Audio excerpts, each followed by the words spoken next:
ብሩን በልተሻል ብባል እንኳን መክፈል የምችል ፕሮፌሽናል ዘፋኝ የአርቱ ላይ ያለሁኝ ቤተሰብ ያለኝ በመልካም ስራዎች ላይ የምታወቅ በጣም በስነ ምግባር ከማህበረሰቤ ጋር ከህዝቤ ጋር በስነ ምግባር እየኖርኩ ያለው ሰው ነኝ።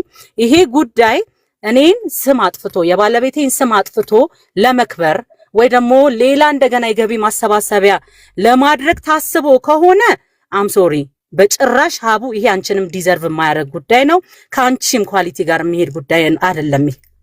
አሁንም ቢሆን ሳራ የምትባል ሴት ከሳሻለች ሲባል እኛ ምናቀው ኪያን ነው። ኪያን ደግሞ እኛ ምን አልናት? አከራዮቿ ጋር መስማማት ሳትችል ስትቀር ከፊት ለፊታችን ያለችው እህታችን መስማማት ሳትችል ስትቀር እኛ አስወጡልን ሲሉ አይ ችግር የለም እንደምንም ልጅቷን መክረን ምናምን ቢሆን እናስቀምጣታለን። ስለዚህ አይ ምትሉ ከሆነ ችግር የለም ኪያ አካውንት ልጁ ያለው አንቺ ጋር ነው፣ የሚያድገው ልጅ ያለው አንቺ ጋር ነው። ይሄ ብር የተሰበሰበው ባይ ኤኒ ሚንስ ሊጠቅም የሚገባው ለእናትና ለልጅ ነው። እናትየው